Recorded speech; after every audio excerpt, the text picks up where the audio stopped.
Ladies and gentlemen, I'm here to show you crab claw. It's a technique that's been passed down by many crustaceans for a very long time, and it's one of the ways that you can really get advantages over your opponent in terms of directing their attention. So in this game, you've got basically the most standard Lingbane into Roach possible. It's like so standard that many people will just fall asleep at their keyboard. They're like, man, they're doing everything that they're supposed to do. They're macroing up, taking their third base, droning up, getting their second evo. Like, how do you make your style and your gameplay unique if they're doing all the same steps? Crab claw. And I'll teach you these ways. A crab has two claws. Some crabs have two claws of the same size, other crabs have a small claw and a big claw. In this particular game, I've got two claws, a big claw and a small claw. And since we have similar stuff, instead of just trying to brute force attack basic Roach Ravager into their basic Roach Ravager and give them defender's advantage and have no real edge myself, I took the edge of maneuverability by getting the 900 IQ upgrade known as Overlord Speed. So whenever I'm getting my +2 going, that's a really crucial upgrade, and my Roach Speed going, now I'm in the situation here where I have my standard shit. I've got this, looks great. This could be one worker better, it's fine. This is getting there, getting some gases here, and I'm taking my fourth base here. And now, I'm like, all right, how can I mess up my opponent in a way that doesn't commit me to needing to win just a basic fight? Because if I go across the map, my opponent can set up a concave here, they can set up a concave here, and they can set up a concave like here if I go try to just attack them normally.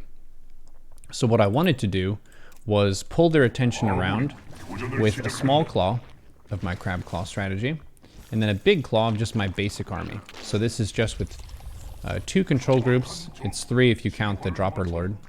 So I've got the Dropper Lord on a key, and already I'm creating advantages for myself with a pretty minimal investment. This is a full Roach, one Overlord attack, and that's it. It's not a huge amount of damage, but it's going to be one-hitting workers every time the roaches fire. And this queen is not going to win versus roaches. The queen can put pressure on the Overlord, but if the roaches are out, the queen has to run away or she's going to die. So I'm just going to show you here what my view looks like and then what my opponent's view looks like during this event. Because we have very similar setup here. Similar amount of workers, similar amount of roaches, similar amount of queens. They have a few more Ravagers than me at the moment. But big picture wise, it's a pretty even game. And I'm kind of just running my roaches at them on the ground, not necessarily planning to trade. I just want to scare them and give them something that they need to account for on both sides. So I'm representing my big claw at them, but then I run it back and I let my small claw actually get the damage done. So you attack with both claws and then pull back whichever claw is not going to be successful, and you press forward with the one that is. The flip side could have been if they just F2'd their army up here to the Overlord, then maybe my big claw could have pushed in and my small claw could retreat. That's kind of the flexibility of Roach versus Roach is your units are equal move speed, so you can always just turn around and run home. If you don't overextend, you're just on the map. So my army here is taking an aggressive posture, but I'm not really committing into them with it, and I'm focusing most of my attention on the Overlord here. Upping my Ravager count. I'm kind of buying time for my +2/+1 upgrades to finish. And I've got the big claw of this 56 unit of Roach Ravager, and I've got the small claw of one Overlord of Roach Drop. You can also do two Overlord of Roach Drop. That's also pretty difficult for your opponent to deal with. And I'm going to see, nope, that's not a good angle for me. I'm going to just back up. Just run home. Maybe I get a few roaches killed through that, but it's not the end of the world. And because they had so much over there, I'm going to test the small claw again. And what do you know? The roaches left. The Overlord was killed, but now I have a problem in my opponent's base. And now I'm going. So I sent my army in whenever this was going in, and I'll show you my opponent's attention because now I have a fantastic position on this army. I have Like all of my stuff fighting, these roaches in the back actually can't shoot. I'll slow it down so you can see that. So they're just move commanding, kind of derping out, trying to get to the front line.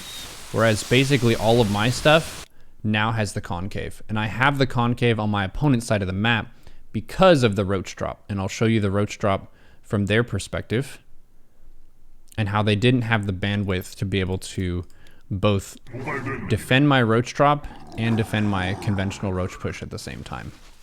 So they see those rocks are being killed. Okay, fine. They're getting ready to take a fight here. They're getting a nice pre-split. Okay, it's all pre-split and stuff. Cool. Cool, so they can push me back here. They got to focus on this because there was only one thing happening at the time. Alright, they're getting another upgrade. That's very fancy, very cool. Uh-oh. See on the mini-map, there's one overlord of roaches.